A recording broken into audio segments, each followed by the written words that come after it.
It's a treasure trove of information, all at our fingertips. Well, the question, I look back on my generation, we didn't have any of this. Times have changed, and technology along with it. Gone are the days when to find out a fact, you had to go to the library and comb through stacks of books. Can you even think about going back to the days of the library and thumbing through it, or do you just go straight to the computer? Straight to Google or Bing. Bing works. Bing! No matter the search engine, just click it, type it, and see it. Anything that you wanted to know, pages and pages of it, free for the taking with little effort.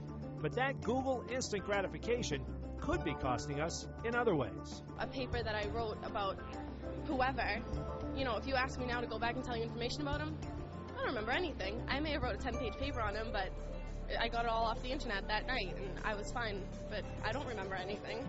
So in a sense, we're learning it for today, forgetting it tomorrow. Absolutely. People are empowered by information. They make better decisions for themselves.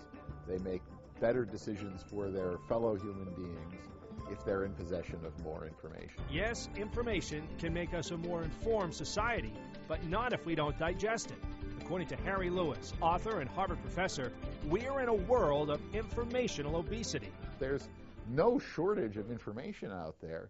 The question is whether people appreciate it, value it, spend the time to make judgments about what is worth having and what is worth ignoring, and that requires, education and not just passively accepting, whatever is easiest to get. But the access to information is all around us. Computers, mobile devices can be distractions to enriching experiences that can't be found online. They put down War and Peace, or whatever they were reading, to get this little trivial atom of data, but the immediacy is so seductive that you get interrupted. A recent study showed that Google is responsible for 30% of the traffic on news websites, and the site accounts for 70% of the internet searches done in the U.S.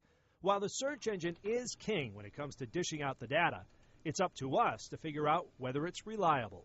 As the cost of producing and disseminating information has dropped down to zero, information that it never used to be possible to publish because it actually required finding a printer who would print books and people who would buy the books or newspapers or what it is, the garbage is now as cheap to disseminate as the gold is.